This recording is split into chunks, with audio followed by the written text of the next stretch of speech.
you're in the highest risk time now with crypto. Very high risk. Unless you can afford to lose your money, do not invest. Simple as that. If you're going to not sleep at night, don't invest in crypto. Can I ask how much you sold the company for? It was 7 figures. What the hell did you learn for 45,000? That's what I want to know. Well, it's interesting.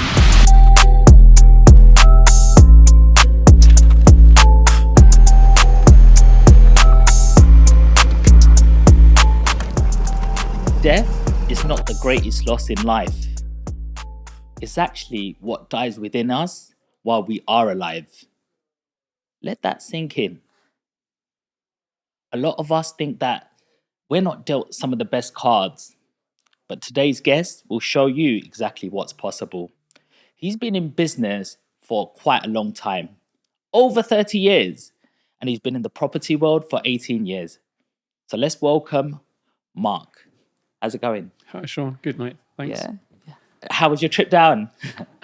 Let's not go there. Railways are never reliable, and my first connection was on time, but then the second one wasn't, and then the third one wasn't. And it's just kind of, Okay, so where have you come from today? just outside Bury St Edmunds. Oh, okay. I love that place. There's a lovely little gem. I bought my last car from there, actually. Oh, really? Yeah, I just travelled up there because it was like the cheapest one in the country. I love to get a deal. Even no matter how much money we earn or, how well we're doing, it's still important to be savvy with your money, right? Oh, of course it is, yeah. I think that's in life and in business, I think it doesn't change. I find it like GTA, like, when you go to GTA and you have to beat the time, as soon as I see a price of a car, I'm like, right, so how do I beat that? How do I get the best deal? Who's doing the cheapest finance deal? Where's the cheapest one in the country? And what sort of makes sense? Do you know what I mean? So is that what you're like? Yeah, kind of. I think it depends really what I'm buying. So there's a difference between price and quality. So, Yes. if you're buying a second-hand car, then Yes, something on the internet, you don't know necessarily all about it until you actually get there. absolutely. So there's always a trade-off between price and quality. So on a car front, if it's really cheap, there's got to be a reason why it's really cheap. Yes. Well, thankfully, mine was from the main dealer and they give you Okay. all the warranties, bells and whistles. But it's something very important you said there, actually, and it's value. Mm. Sometimes we go for the cheapest thing because we think, oh, yeah, I just want to get this thing. But it's like tissue paper. You use it once or twice and then it has no use. Where sometimes you spend that little bit extra and you get quite a lot of value from it. Yeah, I think quality is underestimated. I think there's too many people focus on price without understanding actually what they're getting. Hmm. And I know we'll probably talk about this a little bit later, but in some of the things I do, there's a quality element to it, Of course. and it's understanding what that brings rather than just the price. Absolutely. And it's important to even educate yourself because there's certain people say, oh, what do I need anybody else for to buy a property? Well, we all know there's only 3 people in a transaction. You need someone to find your property, an agent. You need someone to get you some finance, maybe a broker or a bank. And you just need to speak the legal language. But what they don't teach you is the mindset. Mm. They don't teach you how to handle your investment when it goes 50% down. Or when you're in a boom or a bust and market cycles on whether to do a 2-year fixed or a 5-year fixed or whether I should go to a lease or freehold. There's not much education and sometimes people just take that leap, don't they? Yeah, I think that was my impression when I first, after buying my first property, then buying my first investment property. Mhm. You kind of think, well, you know it because I've bought a house before and I've sold a house before, and you think it's quite easy. When from an investment perspective, it's not quite as straightforward as you might think. Yes. So what does your week look like? Just put the mic a little bit closer right to you so we get a clear audio, yeah? So Mark, what does your week look like? Generally speaking, so I've got 3 things that I do. I've got my own property business that I run with my business partner. We have a training company as well, and we have a crowdfunding company, and it's probably split equally between those 3 companies over the week. Wow, you're a So- busy guy. Yeah, well, I always have been. I retired first time when I was 50, Okay. and then Got bored. Got bored. So, I kind of stumbled across property really.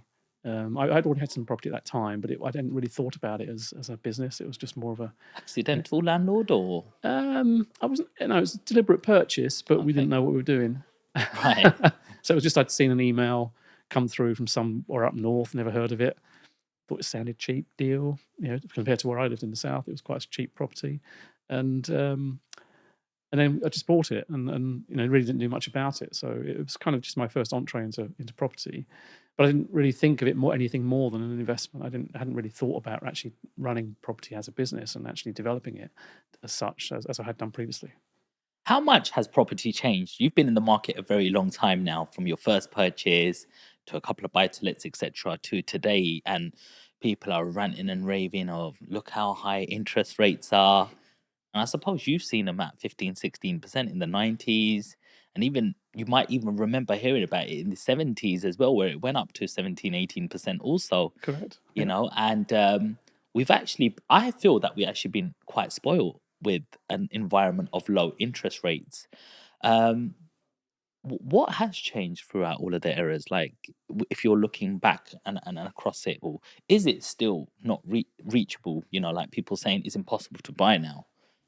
No, that's a wrong mindset. I think yeah, property's changed. Yes, strategies change, areas change. What might work today in one area might not work tomorrow in that area. But you're right. I mean, interest rates. When I was a young lad, 16, 17%. I remember that. I remember those days. I remember the market crashing at those times when the pound exited the euro. So those kind of things all changed the market. What you'll find often with most markets, and property is no different really, is that whenever there's government intervention of any kind, there's going to be something going to happen. And what happened 2-3 years ago? Pandemic. The government pumped in billions into the economy. So traditionally, money goes into a safe haven. What's the safest haven of all? Generally speaking, apart from your bank account, which today's money, you lose money, is going to be property. Your house is your castle. That's an Englishman's home is his castle. That's what's a well-known phrase, but Yeah. it's so true because the money kind of piles in. And that's why we've seen over the past couple of years property prices increasing at quite a rate, but they're catching up, and that's the difference. And it's that money that's gone into them, and it has to find an outlet, and that's where it's gone. Yeah. Do you see house prices or a recession coming? Not just yet. I think we've seen this year house prices slowing. We haven't quite entered a recession according to the government figures, although not sure they're correct. But but if you look at the government figures, we haven't actually entered a recession. So I think we are probably a couple of years away from that. Wow. Certainly from a price, any kind of price dip in the property market. I think things will slow this year, depending on what happens with interest rates. So if interest rates stay where they are, Yeah. I think we'll just see a steadying. If they increase dramatically, which I can't see happening, then we will see a drop in prices. But bear in mind, the interest rates as they are today were roughly where they were when I first started buying property, Hmm. and it didn't stop me. Yes. Yes. So I think it's understanding the market. I think what we got to sometimes concentrate is the cash flow. Where do we get the money from? Like if you're in property, I almost always think that you need another vehicle. Sometimes property, all right, until you become a portfolio landlord and there's money and cash flowing and there's some refinances going on, sometimes you really do need another sort of business complementing because 100%. it's all about cash flow to put into, as deposits. And everybody just thinks it's easy. Oh, I'm going to get into property, get one or two, and I'm going to make it. Yeah, you should never go straight into property. I think it's really, really hard. I did it, but not everybody can. And if you've got a job or an existing business, and you're looking to get into property, keep them going for the time being. One, it'll help you with mortgages because when you come to get a buy-to-let mortgage, you don't always have to prove your income, but it's handy if you can. Absolutely. And then as you grow, as you rightly say, as you grow your portfolio, and when it gets to a stage where the income from your property is equaling your job income, then you have a decision to make. Yeah. Do you continue with your job because you love it? Or do you say, actually, you know what? I don't need my job anymore because I've got this providing an income for me. On the button. I love that. Because you know what? I actually made that decision. I was in banking. I was working for Barclays, and my portfolio of properties reached pretty much the same as what I was earning in my earned income. And in my earned income, I did like my job, and I was promoted many times. And they keep you there with all these award ceremonies, and you're top seller of the month, and at the award ceremonies they make you feel like a prize. But then you really look at it and go, hang on, I've just got 4 tenants here. giving me, grand each on top. I'm earning 4 grand here, and I'm earning like 4.5 from work. I need to get up at 6:30 in the morning and get there on the train for 7 and 7:30 and make my morning meeting and the morning huddle, and then have another meeting about how many clients I've got in the diary and lending and long-term sort of investments. And then you have to have your weekly meeting and then your monthly meeting and then your quarterly meeting with your regional director, and it just goes on and on. And yes, I was number one in West End, but at what cost? I had to stay there till 7, 8 in the evening, and people are like, "You're mad, you're crazy." But it's when the only time you have to call out.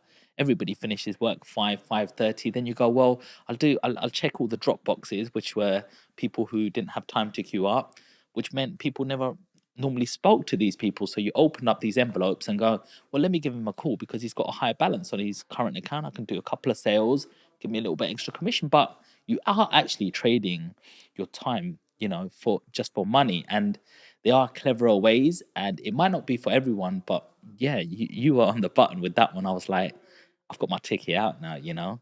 But also with your job, you're working to someone else's goals, Yes. not your own. So you have to work a certain number of hours. You might decide to stay a bit longer because of the work pressure, but you're working towards someone else's goal, not your own. 100, yeah.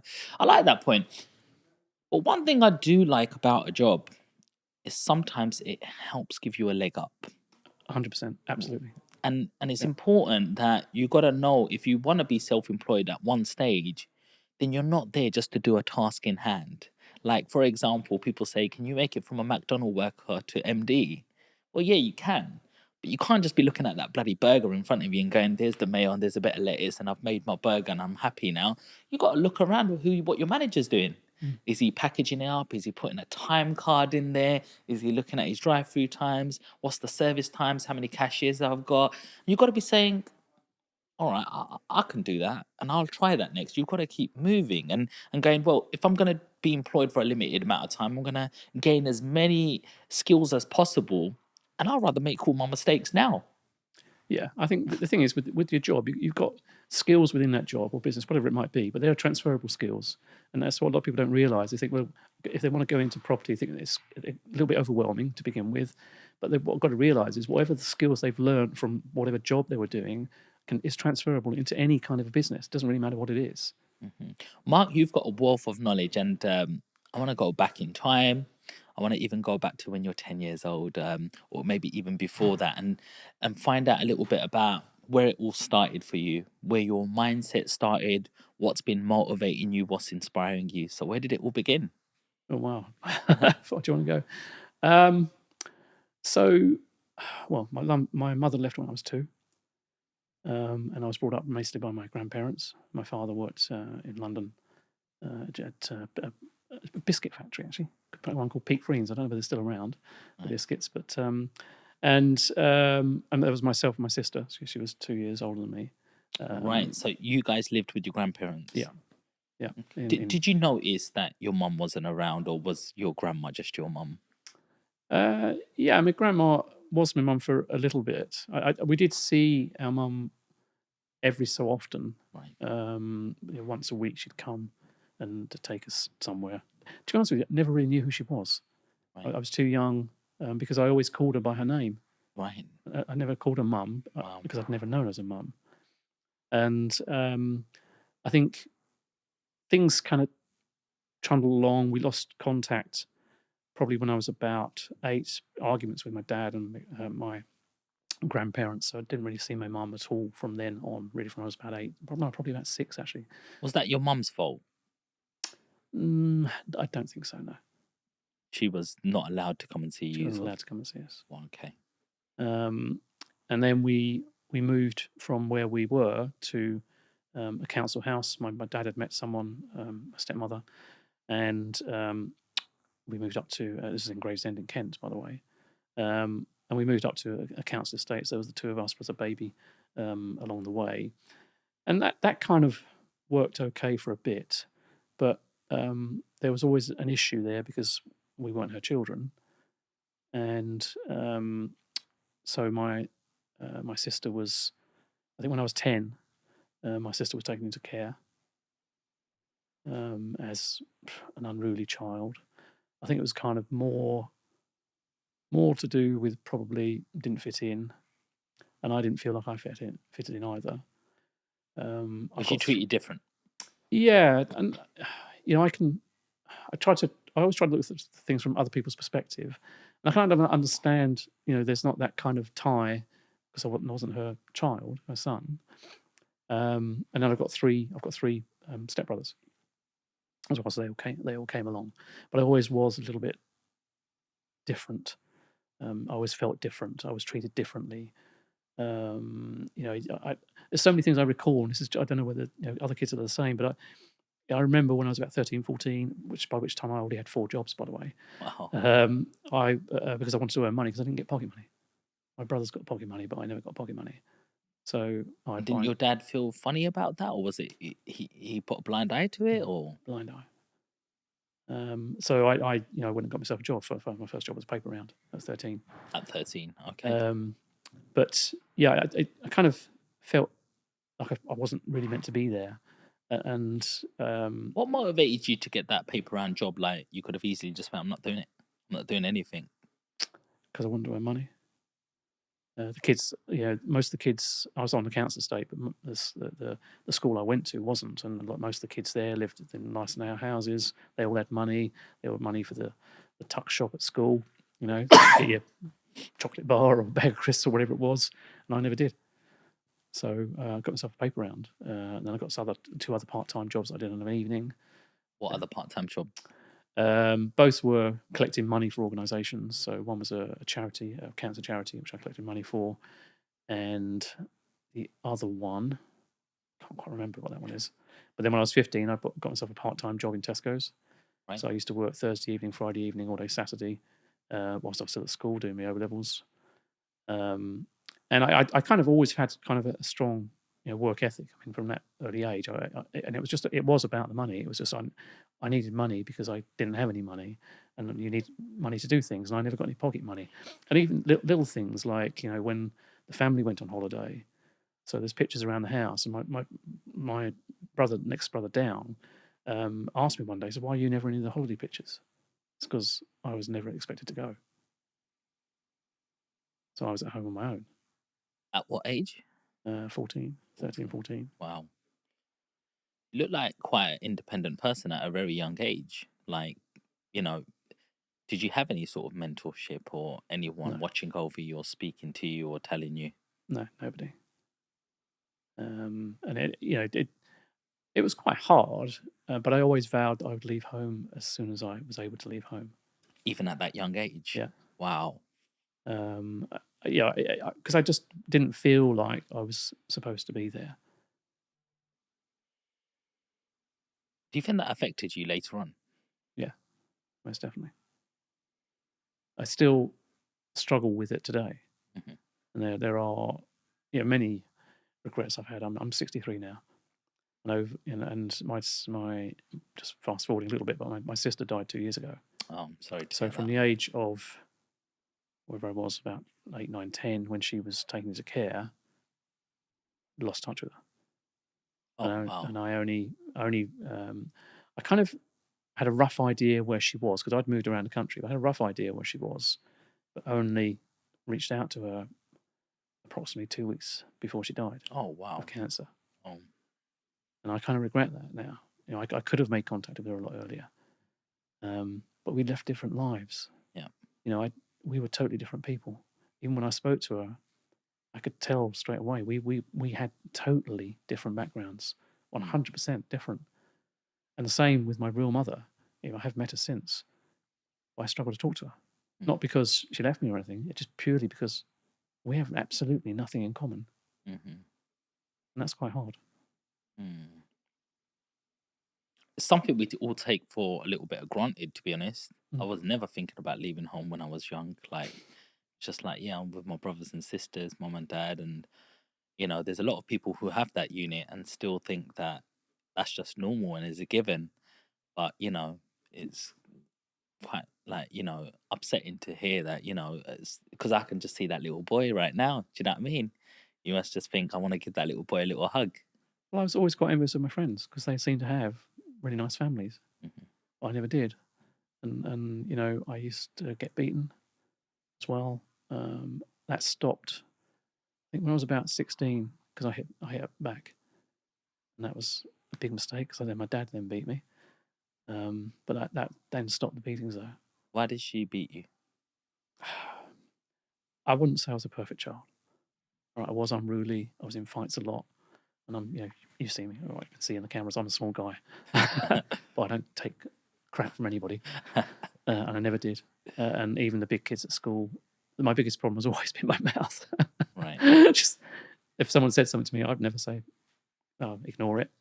Whereas if my partner was here today, she'd say, "Stop it, ignore it, just ignore them." It's like we were in America recently, San Francisco, and this guy, some nutter, just ran straight into me deliberately on the underground.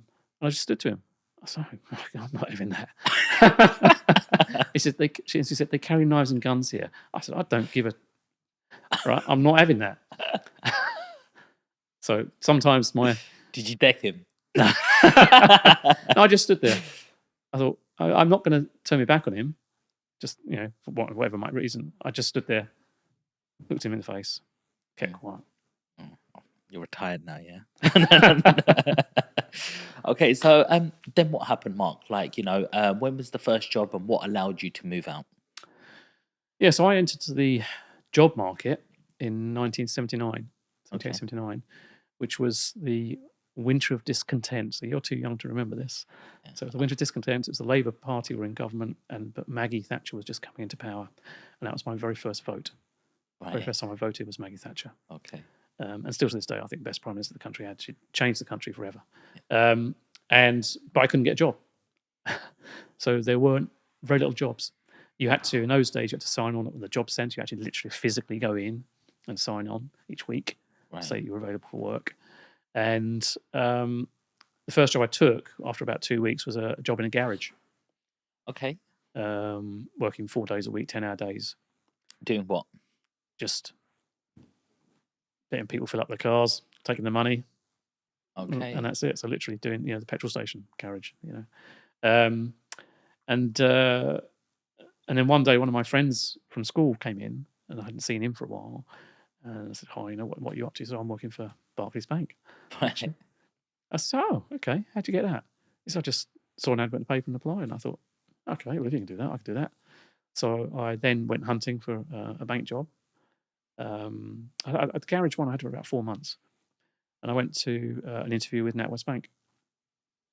And because I'd done reasonably well at school, 9 O-levels, 4 A-levels, didn't go to university. My mindset wasn't there to go to university, to be honest with you. I probably could have gone, and that's another regret. I wish I had gone, because I was good at certain things. And I thought, if only I'd done that, what would have happened? Well, how would my life have been different? I didn't.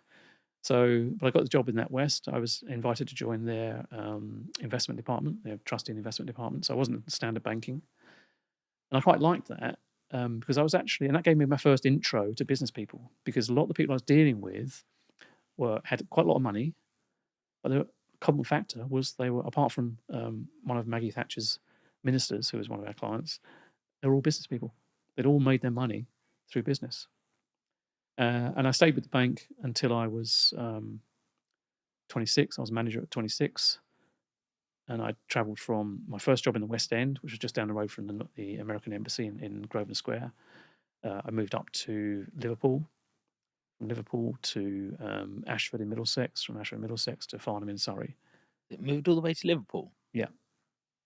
Well, you're not like how do you just relocate like that? Because my department wasn't in every branch, right? You had to go where your department was. So because it was dotted around the country, and a job came up in Liverpool, and I just wanted promotion. I just wanted more money. I wanted promotion. Okay. Was the cost of living cheaper in Liverpool? Much cheaper. And the wages was more? Wages was slightly less than London because you had a London waiting, but otherwise it was the same. Okay. But if I tell you my very first house, there we purchased for £18,000, which was a 3-bed semi-detached house. Wow. And at the time, did that feel cheap? No. It didn't. No, so what deposit did you put down? Well, working for a bank. Tell us how you did that deal. Look at that camera and tell us how you did that deal for 18,000. Well, working for a bank, you kind of had certain benefits at that time. So I don't know whether it's still true today, but So you only had to put a small amount of deposit down. And luckily, my to-be wife at the time had saved some money. It was probably only £3,000 or £4,000, something like that. But it was still a lot for us at the time, and that helped us with the deposit for the house. And then we got the bank mortgage, so we had a preferential rate on the mortgage at the time, which is always a handy thing for bank staff at the time. I don't know what it's like that nowadays, and that's how we did it. But it wasn't easy. I mean, it's What still, was rent in them days, roughly? blimey, 150 quid a month maybe. And how much was that mortgage? The mortgage was about 200, I think. Okay. So it was a fair chunk of our salaries. I mean, it was probably between the two of us. It was probably half of my salary, half of or 2/3 of my salary. Okay. But combined, obviously, that makes Right. the difference. Was there a shoot in house prices around that time in the next few years? Not in that area, but in the south there was. Yeah. And so when I got my next job offering, which is in Ashford in Middlesex, and we came down, I thought, oh my God, prices had doubled. You know, I remember talking to my dad about it, and they'd gone from some relatively low level, not too dissimilar to where we were. I mean, we'd paid 18. I think about 30,000 down here would have got you something similar. Yeah. And it was 60 odd thousand. Yeah. And I thought, oh my God, we better do something. We need to buy something pretty quick because prices were just going up all the time. Yeah. And because we were still living in Liverpool, or just outside Liverpool, when we could only come down certain times. And every time we came down, the house we wanted to view had been sold. So the house we ended up in, I bought from a brochure. Says, right, we're buying it. And I put an offer in straight away. I said, I'm coming down to view it this weekend, but the offer's in. Okay, and how much was that? I think it was £64,000. Did you get a survey done? Yeah, we've got survey done. Yeah. Okay, but you put the offer in without physically seeing it. Yeah. Okay, and how did that work out? My wife wasn't too happy, but I just said, look, we've got to get something because every time we look at something, they've gone already. So we had to make a decision because the job was there. I was traveling down each week for the job, but then I had to wait for her to come down to view houses. Yeah. So it was getting ridiculous. Did you trust your gut? Yeah. Is that a thing? Trusting your intuition, your gut, when sometimes you make decisions over all of these years and businesses and property. Would you say there's something called your gut feeling, whether it should be right or Oh, wrong? 100%. I think the thing is, that if you've got that gut feeling, it's a natural human instinct. Yeah. You know, for example, when if because I've been in a few fights, but you know when someone's going to hit you, you get that kind of feeling. It's coming. It's coming. Fight or flight. Yep. And the similar principle applies in business and life generally. You get a gut feeling about something, you think, yeah, no, that's not doesn't feel good, or yeah, that's got to be right. And you obviously still do your checks, but there's always got to be that one little bit of uncertainty about something. Even when you're buying a property, there's still that little bit of uncertainty about something about it, and then you have to make a decision, and it's got to be gut feel. In today's day and age, I'm seeing a big gap in terms of people who are not socially there, like can't even make eye contact and hold a proper conversation. Some of these people, you'll open up your email inbox and they'll write you a beautiful email or push their weight around, but you see them in face to face, they're like, can't even keep eye contact, you know what I mean? And you're like, you that same person? Like, and they're too textbook. Yes. Oh, the textbook said this, or why are you saying that? And like, there's certain things to business as well. You got to roll with the punches, you got to speak to an agent here, and sometimes it doesn't quite go textbook, but you've got to maneuver with it. And I feel that a lot's being lost right now. Have you noticed the same? Yeah, I think it's because of the society we're in now. Everybody's social media, texting rather than phoning. Yes. Whereas in my day, I remember when the first mobile phone came out. One of them ones. It was actually in a carry case. Oh. Yeah. Yeah, another one you're talking about is a Motorola, which I did have, but the first one was in a case which was the battery. Bloody yeah. And you had to pick up the phone off the case to speak. Probably worth money now. It probably would be as an antique, yeah. Yes. Battery life wasn't that great, but even having that, now we got little batteries like that, and you get bloody 18 hours or whatever. Yeah. So I think it's we're too reliant on that, and that's why actually one of the reasons I agreed to come actually was because I think I since the pandemic I used to network quite a lot. Yep. and getting out to meet people. Obviously, we met at the Baker Yeah. Street Property Meet, and Plug. that's what I kind of like to do. So tonight I'm at another networking event in London. That's generally the only time I come into London. I'll be honest with you, Mark. Like, I might look young and pretty, but I'm very much face-to-face person. I'm old school like that. You know, when I see somebody, I want to shake their hand. How you doing? I want to be in a studio. I want the aesthetics to look good. If I'm setting up a podcast, I'm going to do it properly. And now I know information is key, but also I feel like, there's a production. Why do you end up going to the cinema rather than watching something on Netflix? There's a difference. There's a different feel to it. Someone's going to come on my podcast, and guys, the lineup is amazing. In May, I've got some top, even like celebrity sort of guests coming on. Do you know what I mean? The people are going viral. This is very important because this is bread and butter stuff. You can't buy this stuff. You can't teach this stuff, and I always respect my elders purely because you've just got that experience. Imagine if I fell down and I'm like, oh, that hurt. You must have fell down 5 times before me, and you'll say, well, you can avoid it by doing this, this, and this. Yeah. You just can't buy that. No, absolutely. So you can teach what you want with branding, advertisement, all this social media, but really you got to look at the crux of it.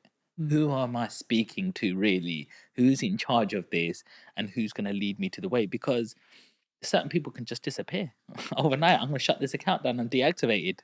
Yeah, I mean, there's some people I've met online, talked to, chat online, but when I met them face to face, it was a totally different experience. And I thought, they weren't the kind of person I'd normally associate with, because their personality is totally different to mine. Online, they're different. Their persona is different. And another thing, I think that's so the studio looks good, and it's evergreen content where it's going on YouTube. And I would want to watch this in 10 or 15 years' time when I'm a little bit, I'm a rocky chair, and I'm maybe like, I did that, and I've got a piece of history there as well locked in. You can't buy that. No. You just can't. So you bought a house down south, Yep. 60 odd thousand. What did you do with the one in Liverpool? That was sold. Okay, Yeah. you sold, and did you make any money on that one? No, made no money whatsoever. You just sold it at 18,000. Yeah. Okay. Have you checked since how much that house? No, I haven't. Probably Probably should a bit do. more. Do you know what? Actually, Liverpool's a really beautiful area. Like, so underrated. Like, people think there's skinheads up there and people were just fighting and all that. But it's where the actual dock was, where all the goods and services used to come from America, isn't it? That's right. And it actually looks pretty much like central London with the big square buildings around there and around the Merseyside. I don't know how good I mean, I'd say the city centre's great. I lived on the Wirral, which is across the water, so up through the bridge from Liverpool, and that's a lot more rural. Okay. So it's more nearer to Chester than it was Liverpool, to be honest with you. But no, Liverpool city centre is lovely. I don't know, what's that famous street called? Castle Street. Castle Street, that's it. Or You Castle got it. Street. Castle Street.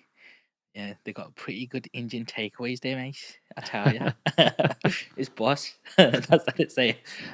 So you then bought this place in London. Is it this was still for you to live in? Yeah, so I was in Camberley in Surrey. Okay. And how was that journey from there then?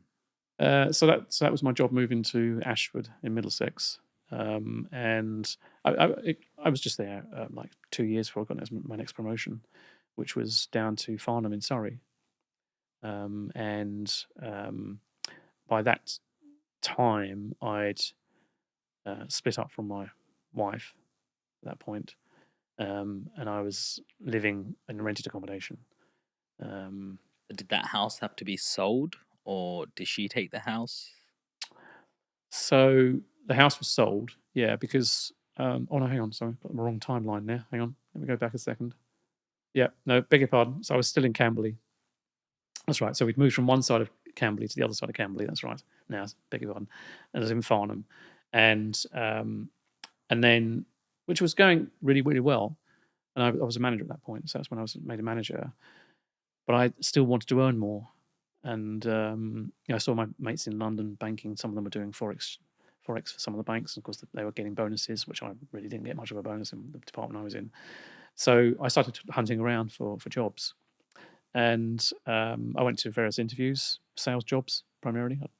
The biggest problem I had was you work for a bank, and you're not banking people aren't salespeople. So and a lot of them wanted to take me, but I didn't have the relevant experience for what they wanted. But they were keen on my investment experience. So I then started looking for other types of sales jobs locally, and I came across one for a company called Allied Dunbar. Now, Allied Dunbar are known today as St James's Place, which basically they sell life insurance and pensions and, Yeah, and that's so right. on, investments and so on.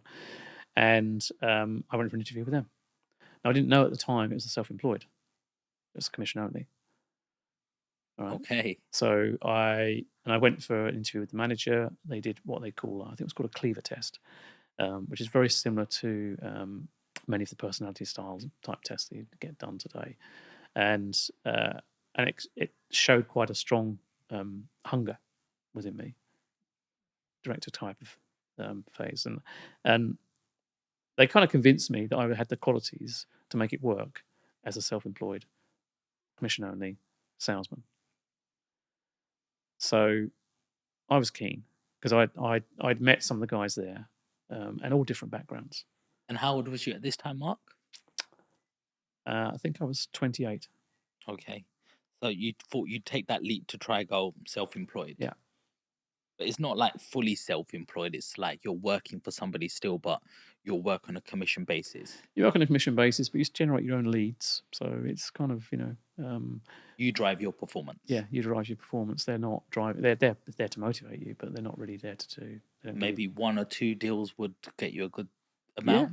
yeah. You wouldn't need many deals to get a good amount. And then in my first year selling, I was their top associate. Right. Okay. And what did that look like monetarily? Wasn't a great deal of money. I think it was about 36,000, something like that. And compare that to your employed My job. bank salary was 15,000. Oh wow! So you doubled it then, more than doubled. Yeah. Okay. And did you have to handle your own taxes then? Yep. Okay. And did you know that? Yes. Yeah. I'd learned that from the other guys that were there. So you got like a tax advisor, and they done all your yeah. receipts and everything for Yeah. you. Because a lot of time, the thing is like places like school don't teach you nothing about entrepreneurship. To be No. honest, they don't tell you how to do. If you're going to be self-employed, you have to keep some money aside because you'll have to pay VAT or tax, for example, in certain places. So it was good that you had a community there to help you. Yeah, it's just the other sales guys. And they're all from different backgrounds. As I said, some of them had already done selling before. I think when I went on the training course, that was like 2-day training course, that was my first introduction to any sales training. Really, I'd never had it before.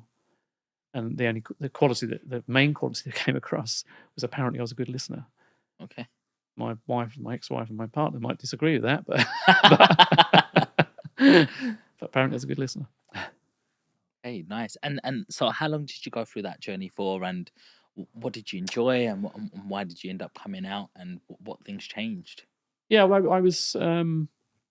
I'd also got involved. So I was there about 2 years. I got involved with network marketing at that time as well, which was just taking off in the UK. It's from an American company called NSA, and they were selling water filters, basically. And I was invited along to one of the meetings as you do, and I thought, wow, this looks interesting. And I could see how it all worked, and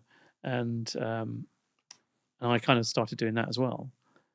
Then the income from that overtook what I was earning from self-employed as a life Right. insurance salesman. What did you have to do? Sell filters? Well, network marketing is all about building a team, and yes, selling filters along the way. So it's kind of a dual process. And I built up a team of about 1,500 people. Wow. So if you can imagine that, if everyone's just selling one a month, that's 1,500. Was product it like moving. a pyramid sort of? Yeah. So what would often be referred to as a pyramid scheme. Right. Network marketing is often confused with that. True network marketing isn't, but there are pyramid schemes out there. But anyway, that lasted probably for another couple of years. That product kind of dried up with nothing much else, and I got a job, self-employed sales job with the South Eastern Electricity Board. Okay. Helped build a sales team. We grew their sales year on year, 100%. And on the interim, what was you doing with all your earned income? Spending it. Having a good time. Well, we'd had a baby by that point. My wife had stopped working, and yeah, just having a good time. I think we wanted things. We lived in compared to all of our neighbours, we were the youngest neighbours in the street, youngest people in the street. So we had a good lifestyle, but that was going to bite me in the bum very soon afterwards. So I'd got this. I was doing this self-employed for the Southeast Electricity Board. My patch was the south coast, so Brighton, Worthing, all the way along there, and I still lived in Camberley. So to get there each day was an hour's drive back. I was doing 1,500 miles a week, just doing that job. It's a lot of miles, mate. That's a lot of miles. And then because I was their top salesman, they put me onto another product. Now, of course, I wasn't being. If I didn't sell, I didn't get paid, and they put me onto selling solar energy. Now, the market in the UK wasn't ready for solar at the time. Yeah. And it didn't work. And I was 3 months in with no income, in 4 months, and then when I tried to go back to the previous job I'd had with them, everything had changed. It was no longer available. So I was then suddenly without income, and at the same time, interest rates were going through the roof. Oh God. So I now had the situation where I had no income coming through. And interest rates was how much? 15%. 15%. And what did that sort of have an effect on your mortgage payments? I couldn't afford them. I actually got to a stage I thought, that's it. Stop. I can't see how I can actually continue trying to make some money to pay the bills. So I stopped working. I literally stopped. I signed on to the dole, as it was called then, to at least try and get the mortgage covered, because the mortgage was starting to get into arrears. I'd borrowed money on credit cards as well. So I had about, 30, 40,000 on credit cards. Wow. And then just got to a stage where I thought, I can't continue this. This is ridiculous. I didn't have enough coming in to pay everything. So I got heavily into debt. I got county court judgments against me. And then I was persuaded to, I didn't actually go bankrupt, but I probably should have done. I was as near as damn it bankrupt. I just couldn't pay anybody. So luckily, the house where we were, when the market recovered, that kind of helped us repay the debts. And that's the point when I split up with my wife at that time. And you had to refinance the house, take equity out to pay We off just debt? sold it. I had to sell the house. Right. That was part of the deal. They'd wait for the house to increase in value, but as soon as it was sold, the equity was used to pay off the debts. So how was your mental health at this stage? not good.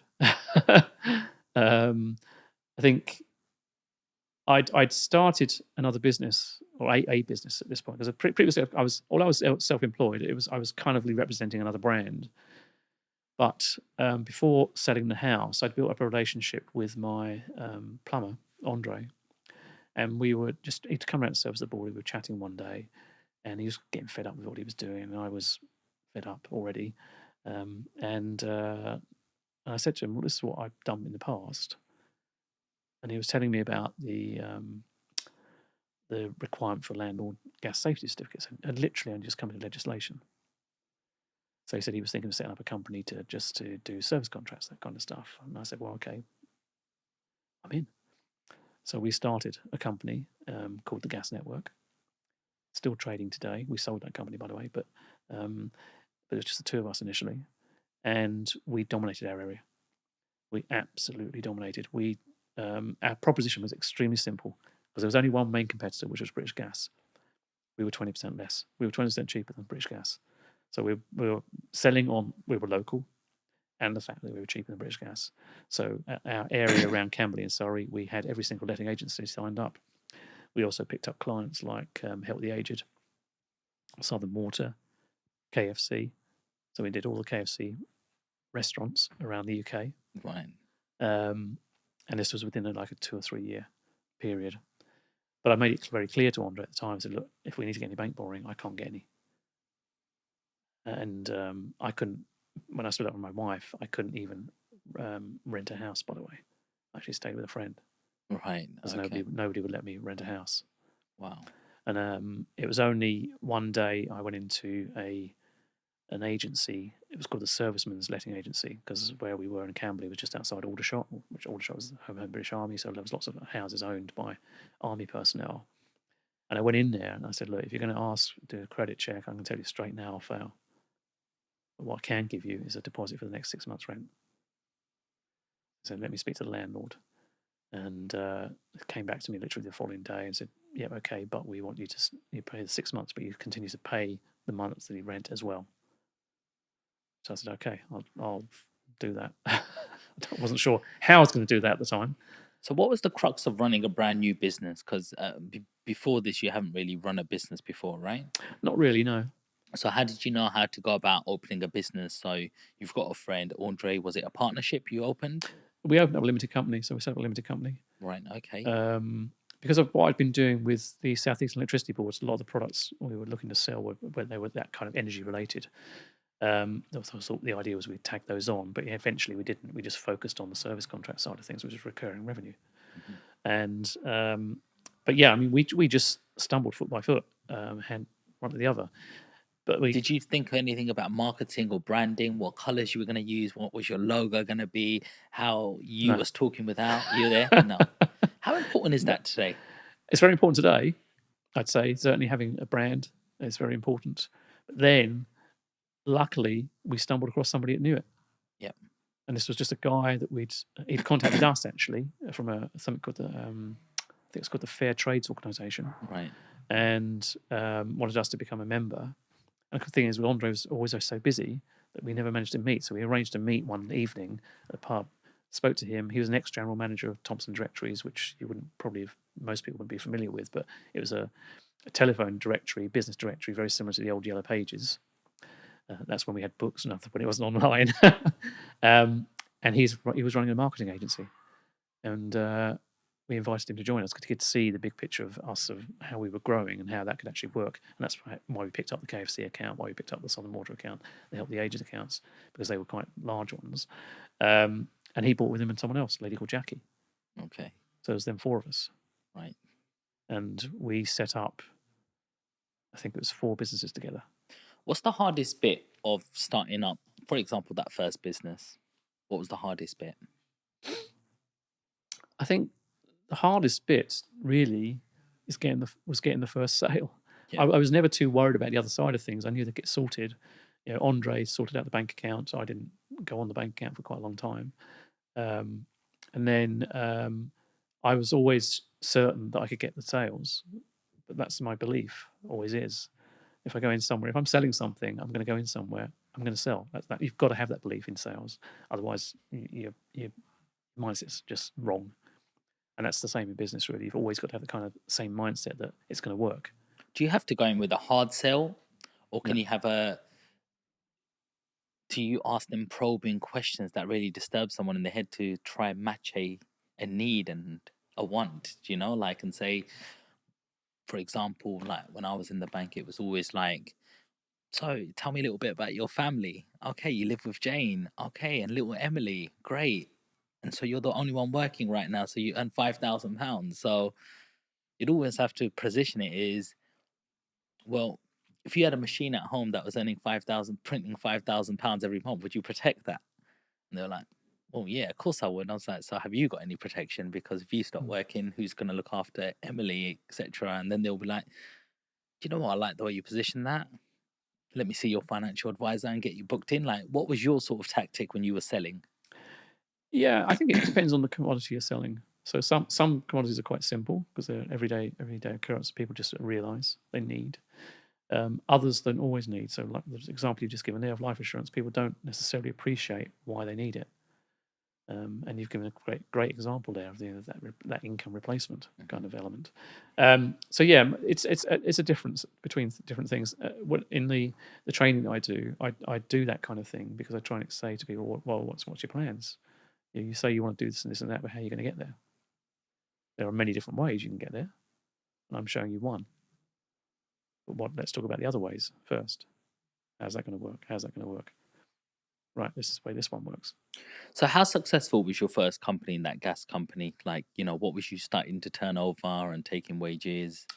I think we're about $1 million turnover in that first company. And how long did that take you to get to that turnover? About 3 years, I think it was. Okay. And look, people just look at turnover and think, oh, you've got £1 million in your pocket now.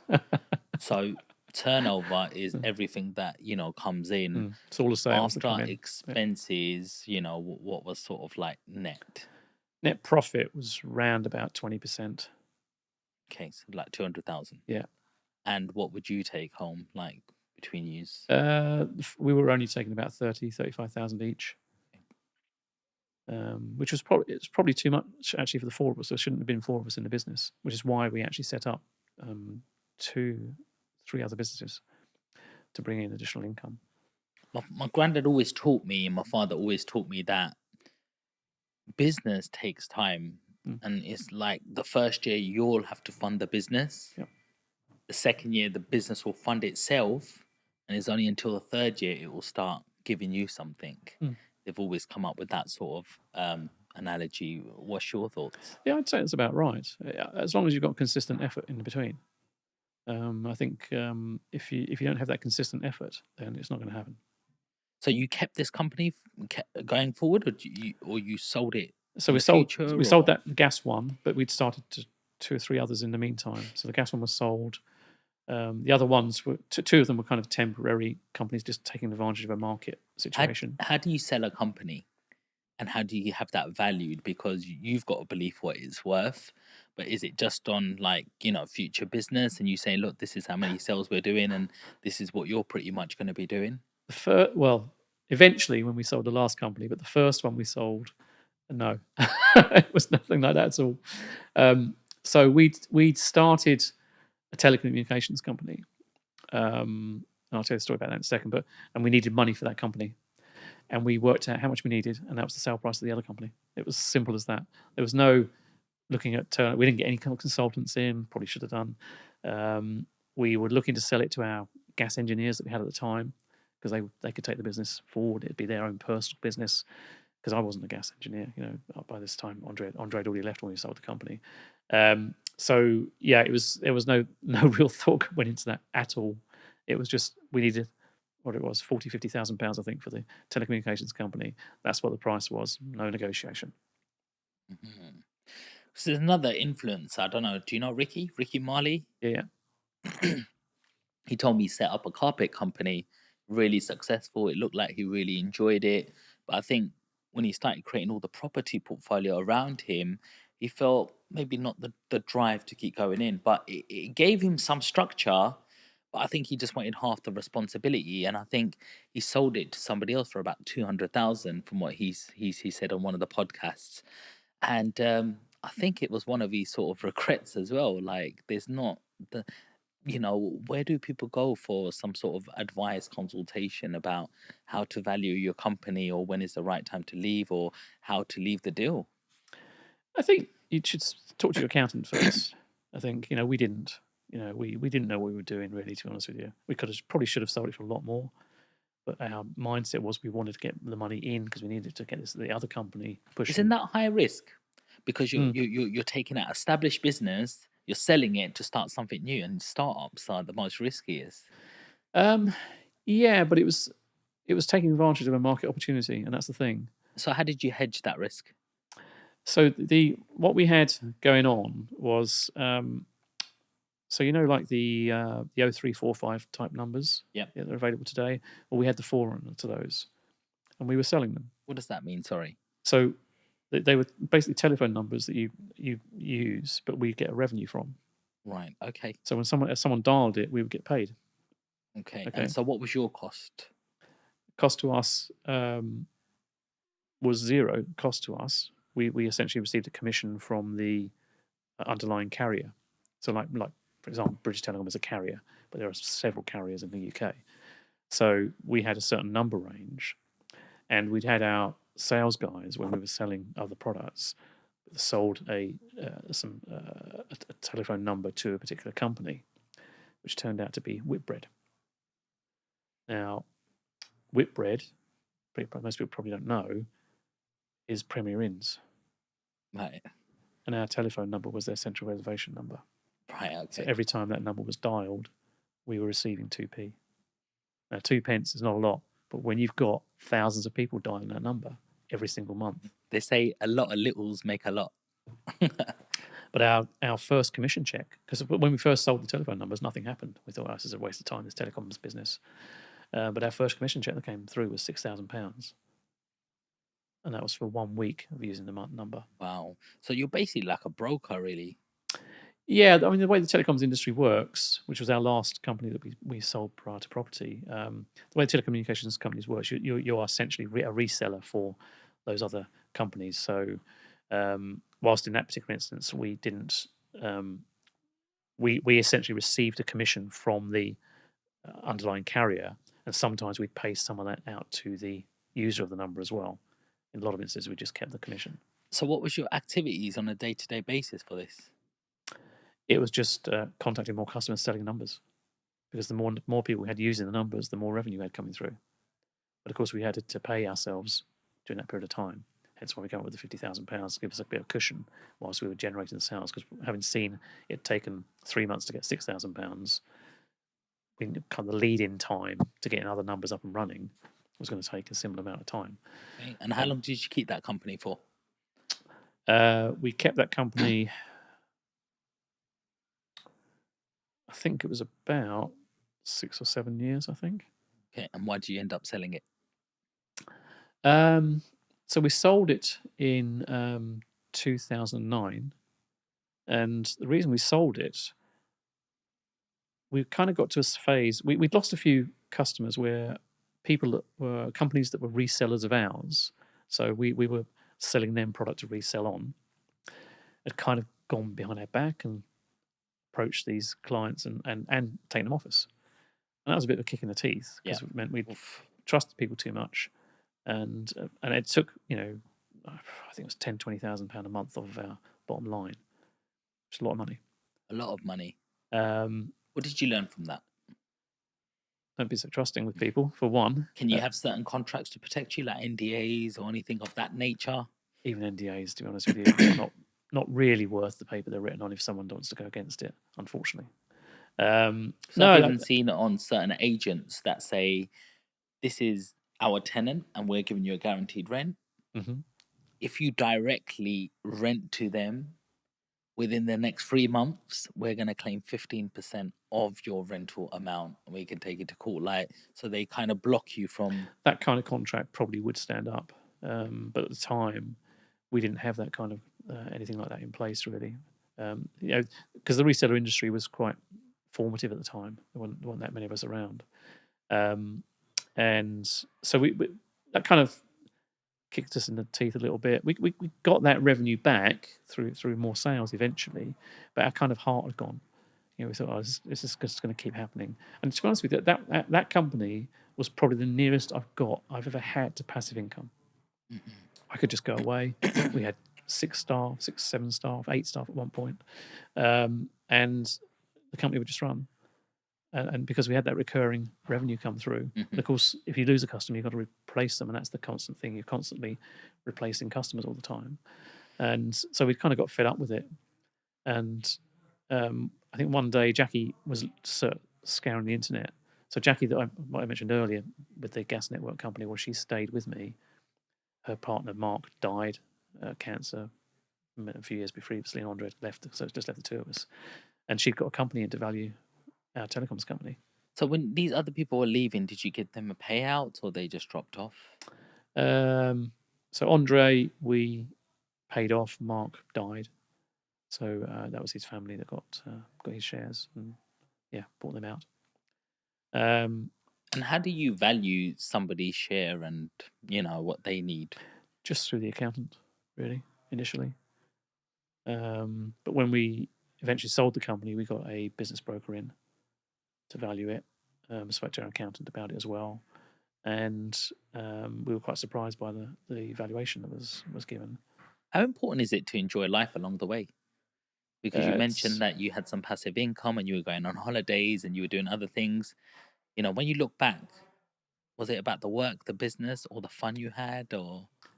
I think it's a bit of both, but it's probably more about the business because I've always been focused that way.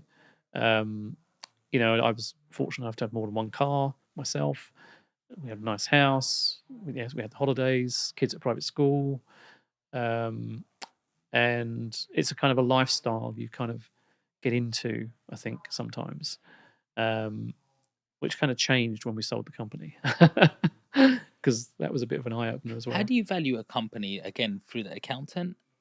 Yeah, that was through the well. We had double checks. So we had a business broker around who looked at the figures, said, right, I think this is what we could get for your company, and then you got the accountant that kind of gives you a baseline. And how do you find a buyer?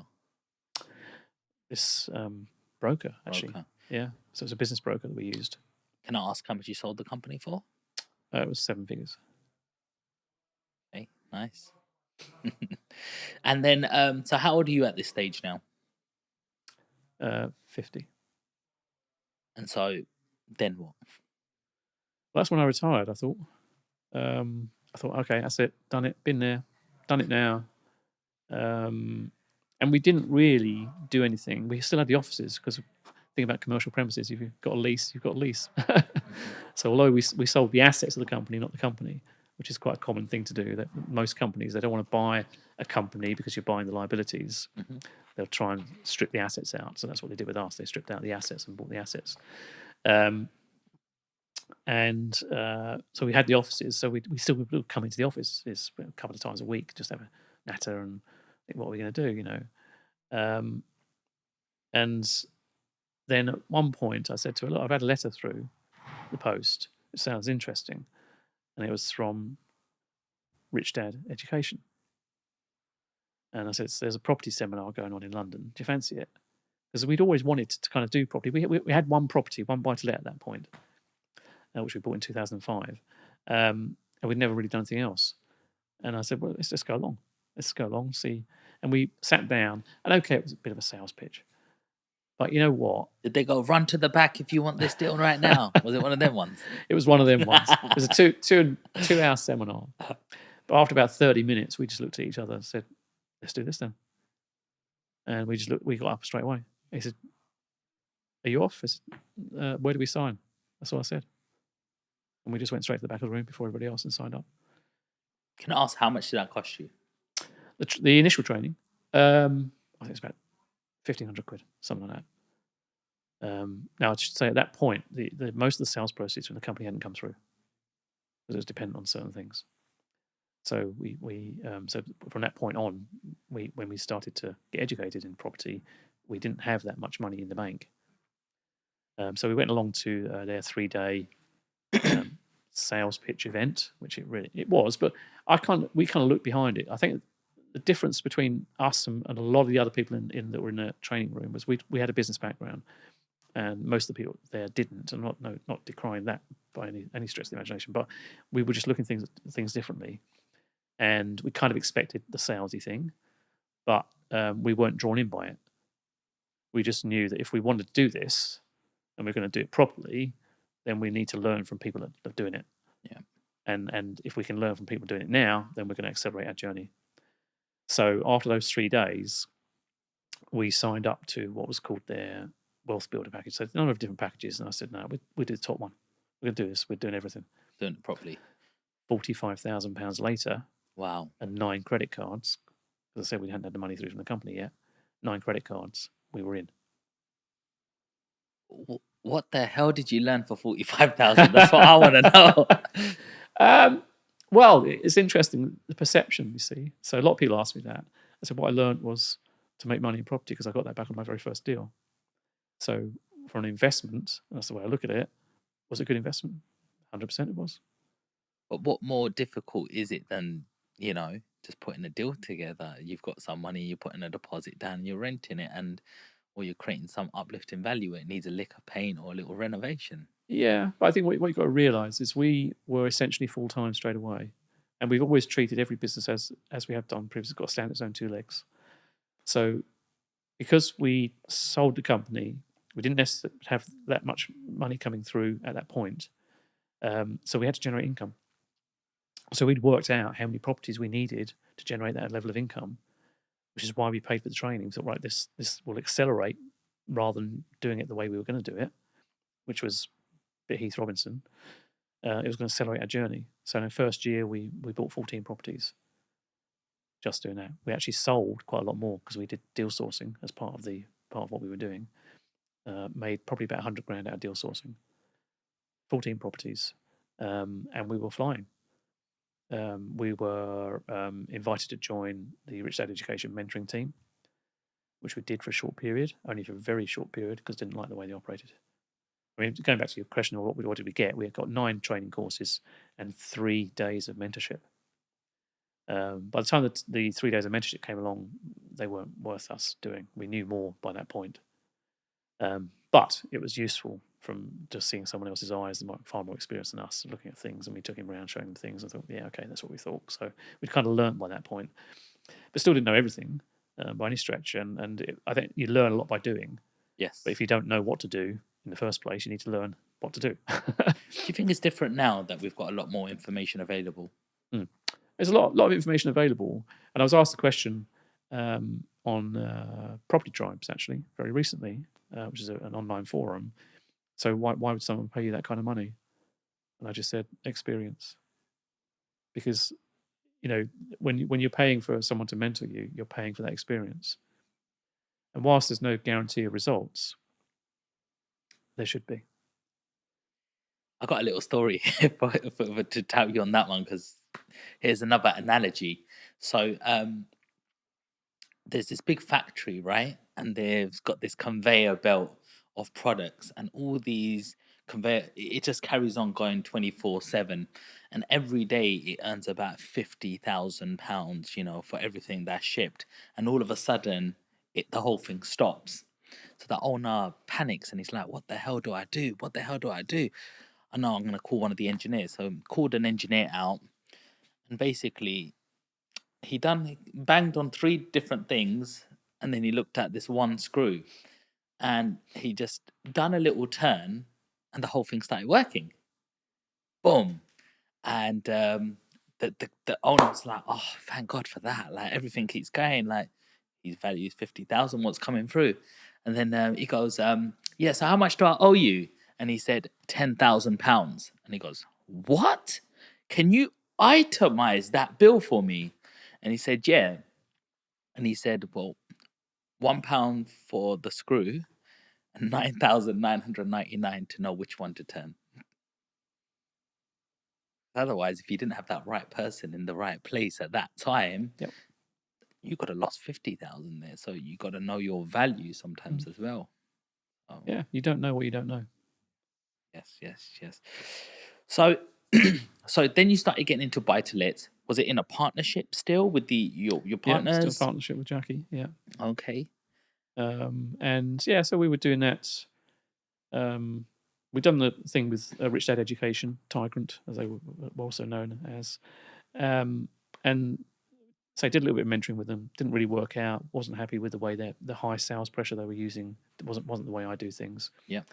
So we went off and said we're going to concentrate on building our portfolio. But what had happened was, because I was quite active with a lot of the people that are coming through Rich Dad Education, and they followed me. And they had my email address, so they were just starting emailing me. I get emails each day saying, "Mark, what do you think about this deal?" Or, "Can you help me with this?" And it got to the kind of stage where I was answering lots of emails each day and not really spending much time looking for properties. Mhm. So I said to Jackie, I said, "Look, why don't we just put on a 1-day event, answer all these questions, and that's it, right? And then we can just focus on building our property portfolio." So we set a date, we put a pin in the map, right? So we had no idea we were going to hold this event. I said, "What about somewhere in the middle?" Coventry. Okay, we'll go to Coventry, because we knew people all over the place. And we decided there's a couple of things about the event that we didn't like the way Tigrant operated. So we wanted a limited number of people. So we limited it to 30 people, whereas with Tigrant, there was usually between 100 and 200 people in the room. And there was going to be lunch, because even though we paid £45,000, we never got lunch. No lunch. £45,000 for a course and not even a better lunch. What's going on, man? You had to go across the road to Subway. Oh, bloody hell. So That's those taking two the things. pee. So it was limited number of people, and there was going to be catering. And that day was amazing. We had people in the room, all asking questions, all different levels. But Jackie and I stood at the front, and we said, "Look, if you know the answer, don't hold back. Just stick your hand up, right? Because we don't know the answers to everything." And everybody thought it was a fantastic day. And at the end of it, it's a great, fantastic. When's the next one? We hadn't planned another one. There was no plans to do a more than one training day. It was like, we'll answer your questions, then we're done. Now you've stopped pestering me on email. So for the following 12 months, we ran one of those events every single month, because they were popular, because people liked the approach. We were very What year did relaxed. that start? What year? That was probably 2014, probably. Okay. This is when the market started to pick up again, no? Yeah. After 2008, etc. And then after that year, I said to Jackie, "This is tiring. Once a month we're going up there. We weren't really making any money. We weren't charging an awful lot of money. I think it's like 100 quid for the day, which include the hotel hire and food. So it's not, much money." And I said, "Look, it's pretty tiring. I'm knackered at the end of it. We got the long drive." And I whilst I was on holiday that year, because one of the things when my previous partner was, when I went on holiday, my mobile phone was put in the hotel safe. All right. So I didn't have access to my phone. They always had her phone for emergencies, but so I could relax. It was the idea. The idea was I could relax. So all I did on holiday, I went and bought a notepad from the local shop and a pen, and started jotting things down, and things came to my head, and I started writing down a business plan for a training company. And when I came back from holiday, I said, "Jackie, right, I think this is what we should do. What do you think? What do you think?" So we set up the training company, Property Master Academy. And the idea initially, we kind of thought we'd kind of copy the models of some of the others. And because we didn't really have the marketing budget the others have, like some of the big names have, that they spend tens of thousands on social media these days, it didn't quite work for us. So we focused on a couple of things. So we were the first company in the UK to train rent to rent, for example. And we stumbled across that through a letting agent, would you believe? Right. A guy called Justin Whittemore. Okay. It was based out of Milton Keynes. Now, Justin now is a very wealthy guy when he sold his estate agency. But that's how we came across rent to rent. He'd been doing it for years, didn't know what it was. Right. So I said, "Well, that's amazing. Let's teach it." And he used to come down from Milton Keynes. We'd meet up, and we're training out of Bracknell in Berkshire at the hotel, and that was our very first training course. We tried not to do many of the others because they duplicated everybody else. We actually had our competitors come on our training course. So Progressive. There was a guy there, and I knew he was with Progressive, and I thought, "Why is he here?" He copied our training course. As soon as they copied it, the market started to disappear, because now Progressive had a bigger brand, and so on. And then we said, "Look, why don't we just focus on what we're good at, which is getting results?" So we decided to focus on just mentoring. We do one 2-day introductory course, but that's it. We don't do courses and courses. You want to get in property, you want to get results. That's what mentoring is about. For us, it's about getting results. People pay money, they want to see a result at the end of it. And so, do you speak to these mentees yourself? Absolutely, yeah. They get myself, Jackie, and we deal with them. So we only deal with a limited number of people each year. How many people do you mentor at one time? In 1 year, between 20 and 30 in a year. But that's between three of us, because there's three of us. There's myself, Jackie, and Andrew, who helps on one side of the business. So because we do 2 mentorships. Okay. So what makes a good investment? What makes a good investment depends on what your strategy is, what your goals are, what you're looking for. What's your favorite strategy? Okay, what's my favorite strategy? That is a difficult one. I'm very much a deal maker. So for me, getting the deal, whatever the deal is really, that's where I get my buzz. Once I've got the deal, I'm not so much interested anymore. Yeah. So at the moment, what I'm looking at blocks of flats, property with development potential. Do you look at the commercial to residentials element? Commercial to residential, yes and no. There are lots of people looking at commercial to residential. So one of the things we teach our mentees is to think a bit differently.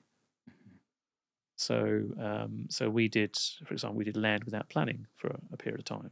Isn't that very high risk? That's very high risk. Not something we teach our mentees, by the way. So you do that with spare money? We do that with spare money, yeah.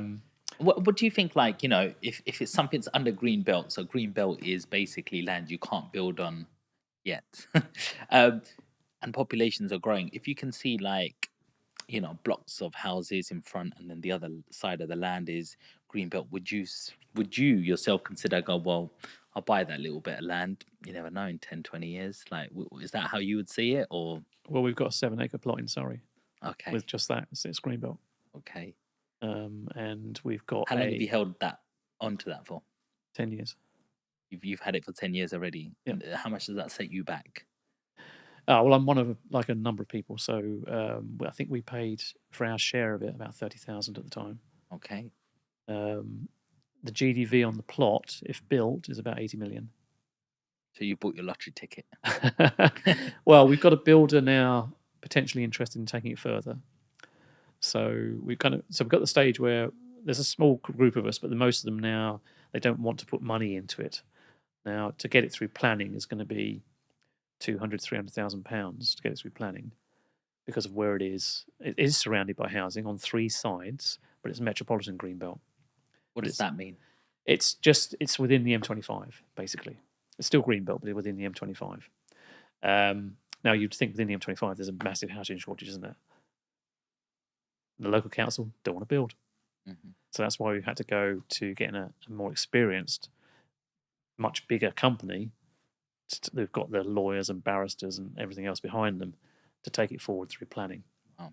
So we get slightly less out of it, but the group as a whole will end up with round about 10 million probably. High risk, high returns, hey? Not something I'd recommend to anybody.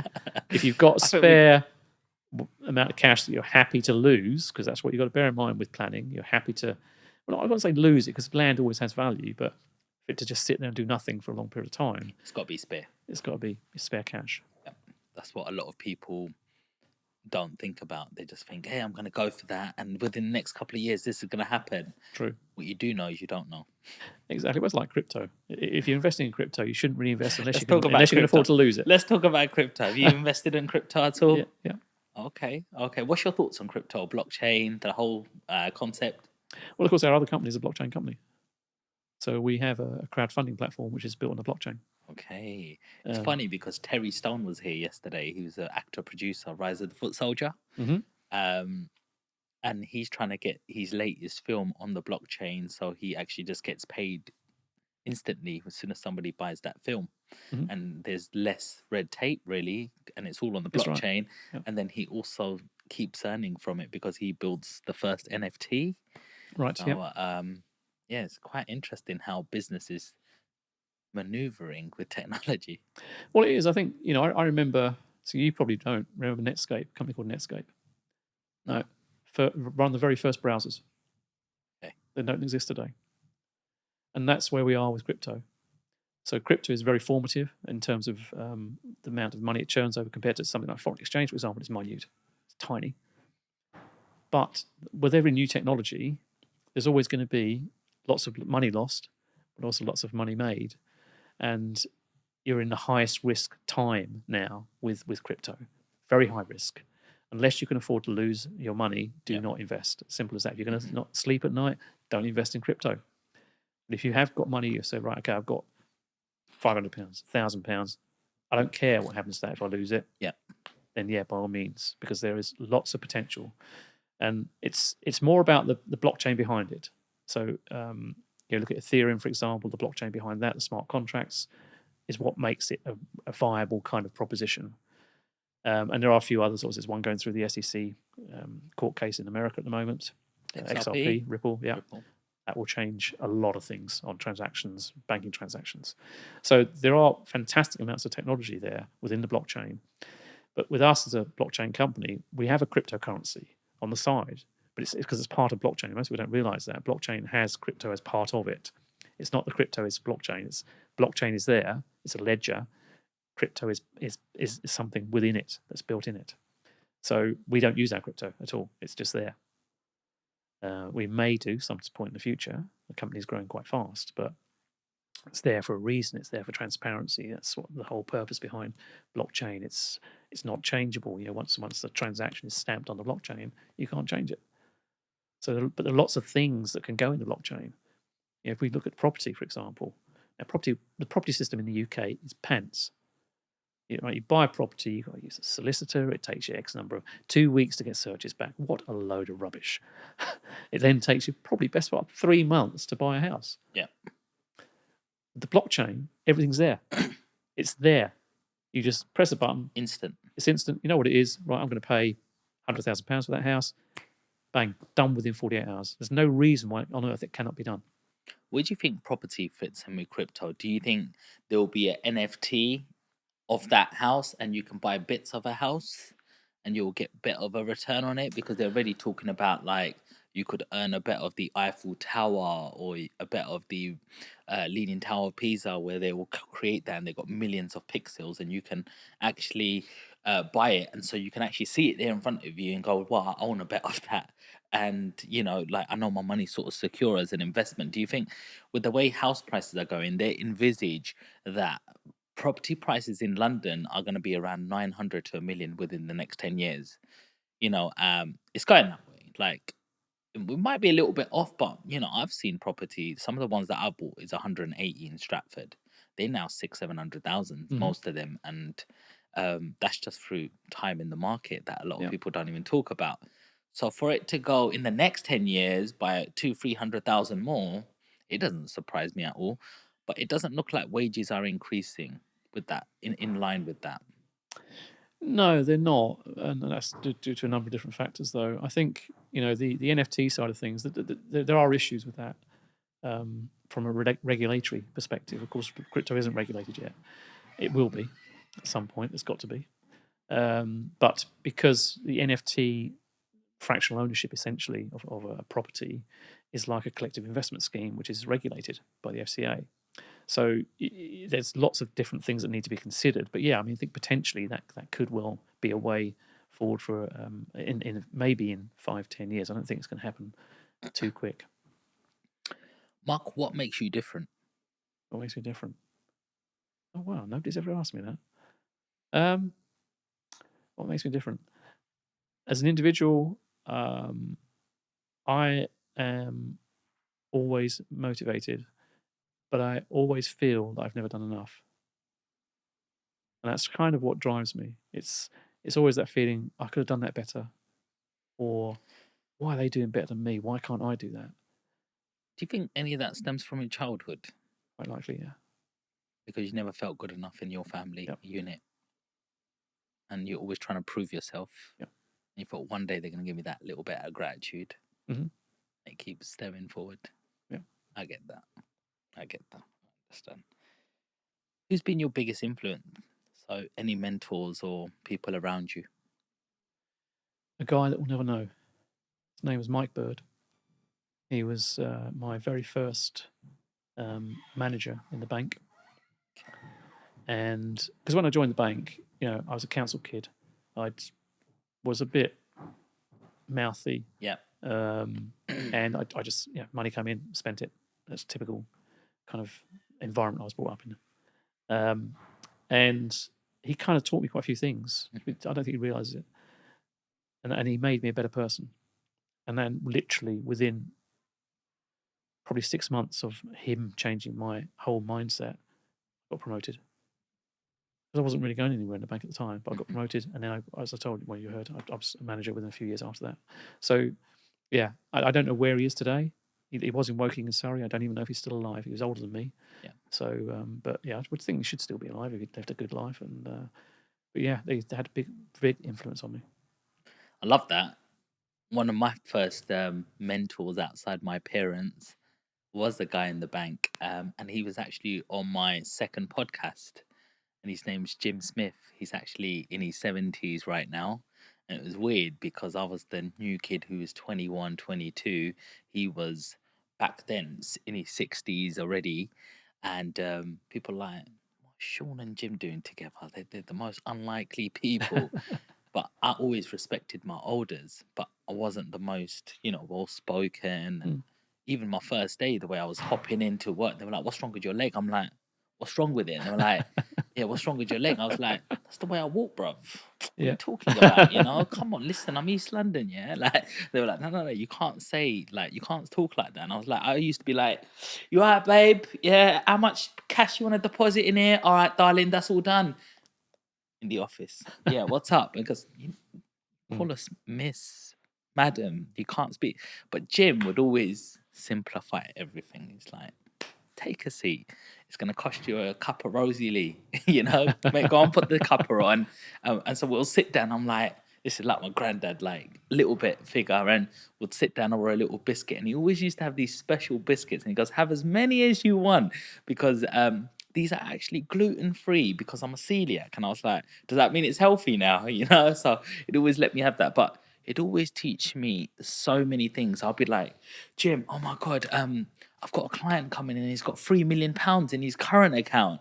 And he's like, okay, calm down. Are you done yet? And I'm like, yeah, so how am I going to talk to this guy? He's some big guy. Because hang on, he knows how to make money. He doesn't know what to do with it. And this is as a 23-year-old, like more than 13, 14 years ago now. And he taught me so many valuable lessons, and other times he'll be like, the 3 T's. I'm like, what's that? And he goes, things take time. And some of the best mentors would just simplify everything. It doesn't have to be these big, long, fancy words or confuse you more than leave you like on to the next call. He would just simplify it. And, you can't put a price on these people. No. So when I started this podcast out, I was like, Jim, can you come on? And it took me quite a bit of time to get hold of him, because he lived in Upminster. I had to find him on Facebook. I had to message a few other people to even check that he was still there, And then he came on and he was like, because it's you, I'll be there. And I was like, that's exactly Jim for you, You meet some special people on your journey. And it's amazing that you mentioned where you met him, because some of your best mentors are just around you. We just got to look. And this is where respect doesn't cost anything. Just got to respect a few people. You know how much mentorship costs. It costs loads of money these days. But if you're at your workplace right now and you can't afford mentorship, look who's older, who's got more experience than you, and go and ask them. Mark, what's your opinions on auctions? Great place to sell houses. Sell houses. Yeah. I like the way you emphasize that bit. Is it something normally wrong with the house when you sell it in an auction?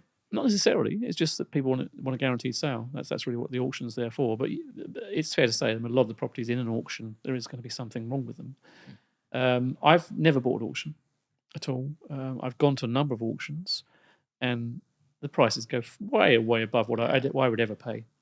So you have a limit what you're going to be paying for that, and if it goes over, that's it, no deal. Yeah, it's all based on the returns I'm going to get out of the property. You can't get emotional. No, it's business at the end of the day. That's it. And that's the way you got to try and treat things. It's easy sometimes to get very emotional about the purchase, but you're not living there, right? It's a business transaction. If you're going to get into the property business, you're there to make money, right? You're not there to be a social enterprise. Well, that's a really very nice thing to do, but you are there to make money at the end of the day, and you can help those other things. But what's got to start first is with you. How do you manage your time? How do I manage my time? How do you look at what's business, what's personal? Do you have boundaries? I kind of, my time's my own, so I kind of do what I want to do. I'm up at 6 o'clock in the morning. First thing I do, my day literally out of bed, downstairs, make a cup of tea, upstairs, computer on. Let me deal with anything that needs to be done before people go to work. So if I'm doing some social media stuff for a training company that I want to get out before people go, or any emails before people go to work, that's when I do them. So that's more to the training company time of things then. But I will probably still work until 7 o'clock sometimes. Other times I'll just take the day out. I'll go and meet my brother in London. We'll have a slap up lunch somewhere. Probably too much to drink, and I'll get home whatever time. So is this a lifestyle? How you work now? I think business for me is a lifestyle. If I didn't enjoy what I do, I wouldn't do it. I enjoy going on holiday. I've just spent a month in New Zealand. So, lovely. So and you can still work abroad, can't you? Well, exactly, and that's what I did. I actually allocated 2 hours each day, which was morning there but evening here. So it allowed me. So from 7 o'clock in the morning was 7 o'clock in the evening here. Right. So I said, right, from 7:30 in the morning till 9:30, I'll allocate. If anybody needs to speak to me, that's when you can get hold of me. What did you do down under? It was nice and warm. We travelled around meeting friends, went to quite a few vineyards. That's one of the things that New Zealand's got a lot of, is decent vineyards. And I do like a nice glass of wine. Own any vineyards yourself? No. Not invested in that? No, I haven't actually. No, it's kind of one of the things you think maybe one day. Don't know. Does money change you? I don't think it's changed me. I think it changes. It changes your look on things, I think. So it's odd, isn't it? When you've got money, you say actually money doesn't change you, but it does change you to a degree. But I think I still retain. I still, like, for example, I still got all my friends from school that we meet up every so often. All those kind of things doesn't change for me. That my personal stuff doesn't change. It just enables me to do things. That's all. And money's a great motivator for lots of people. It is me still. I mean, I'm not going to do something in business unless I'm going to get paid for it. There's somewhere along the line there's a monetary reward. So you do a lot of social media stuff. There is a monetary aspect to what you do, because that social media at some point it increases your presence online. People get to know you. They'll come to you for whatever it is you do, and that's why social media is so popular as well. How do you bounce back from failure and losses? Because you've explained your journey and you've hit a lot of low points as well, especially when you're on the brink of bankruptcy. If I think if 6-7 years ago I was going bankrupt, it almost feels like the end of the world for me. You've obviously reinvented yourself time and time again and bounced back from adversities, created new companies and kept going, found different ways. How do you define failure? I don't accept failure. I think if you accept failure, then why are you here? You see, it's failure is the easy option. It's easy to accept failure. It's the hard way is getting out of it. And I was fortunate, I think, that I met the people I did. I met Andre, met Mark, met Jackie. Would you have met them if you were just sitting in your bed? No. So there is an element that you've got to get up and do it. You've got to get up and do it. You've got to get out. You've got to make yourself known. You've got to show up. You've got to show up. Right? If you don't show up, it's not going to happen. I like that. I was listening to some motivational quote. Just show up. Be the best you can be. Yeah. You can do it. Oh, amazing. Is there any questions that you wish that I'd asked you, Mark? Wow, you've asked me quite a lot. So no, I don't think so. I think I'm a fairly relaxed kind of person, and most people that talk to me think I'm extremely relaxed, and I come across quite relaxed, but I am very serious as well. Would you have done anything differently if you had to do it all over again? I think you probably would say yes, but the fact of the matter is you can't. So I'm very good at compartmentalizing things. So if there's something's a failure, great, it's gone. That's finished with. Don't dwell on it. If you dwell on it, you're just going to think about it time and time again, and you can't get out of that rut. That's how I managed to survive. So you have to shut these things off. There's loads of things I probably would have done differently. Most importantly, on a personal side, I wish I'd reached out to my sister a lot younger. I didn't. I can't change that now. We hold a lot of grudges. Yeah. We hold a lot of grudges between siblings. You don't get along. He said this to me. That person said that to me. And we hold on to things. And we have this thing called pride. And sometimes when you do get together, it's normally at a funeral. And then you look at each other and go, why? What's happened? Yeah. We were born in that same nest. And now we can't stand each other in that same room. Or, what advice would you give to people who are not quite getting along with their siblings and saying, look, they don't respect me anymore, and it just feels like they're just looking at my success, pushing me around sort of, and it doesn't feel like you're valued anymore just for your own presence. And it's like, so why am I entertaining this relationship? How do you still keep a good relationship with the siblings and try keep that respect barrier there if that's how you feel? Well, I mean, I think it doesn't just apply to siblings and family. I think it's just generally, and the thing is to not live life in regret. If that member of your family died tomorrow, how would you feel? There are probably many things you wish you'd said to them, probably many things you wish you'd done with them, and I think that's the thing. And that's, I'd say, don't live life in regret. Do things. If you've fallen out with family, find a way. If that's important to you, if it's a friend that you've fallen out with, find a way, because the biggest issue, as I said, for me, is so close because she only died last year. Is the regrets that I just didn't reach out. Do you celebrate your successes? Yeah. How do you celebrate them? It differs, to be honest with you.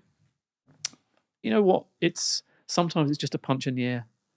It's just literally, got it. Come on. Yep, absolutely. Get in. Other times it'll be, I've got that nice bottle of wine downstairs. It's time to open it. Just little things sometimes. It doesn't have to be anything major. It's funny because some people never take the time to stop and be proud of themselves also, and celebrate their wins. Is there any question that you'd like to ask me? I don't think so. I think it's. I think it's been great. Brilliant. Well, thank you so much for coming on, Mark. If you look straight into your camera and just let people know how they can follow you and find you. Sure. So, well, thanks for having me. Definitely. So they can find me on Facebook, Instagram. Instagram is Mark Lloyd Property. Also TikTok, LinkedIn. I'm all over the place. So yeah, just reach out, and I'm more than happy to chat to anybody on property business anytime. Brilliant. Well, thank you again, Mark. Thank you for tuning in. I hope that brought you a lot of value. Sometimes our elders can teach us so much. And I know I've learned a lot today about business, about failures, how to look for new opportunities, and even how important mentorship is on its own. It might look like a heavy price, but you can get your money back very quickly. If you look at return on investment, and you spent like 5 or 10,000 on mentorship, yes, it looks expensive on the face of it, but if you're doing your first deal and you earn 10, 20,000 back straight away, and you've gained your experience, you're on your way. So yeah, that's something I've taken away today. So don't forget to like, comment, share this, smash the like button, guys, and we'll catch you on the next one. And I promise you, we've got a great lineup coming up. We've got a top welterweight MMA fighter coming on, part of UFC. We've got someone from The Apprentice coming on. Trust me, you're going to really, really enjoy that one. And we've got another top star guest who's going viral right now. So join the journey. Make sure you're sharing this, and I'm going to bring you better and better guests. And again, a big thanks to Mark today. So I'll catch you on the next one. Peace.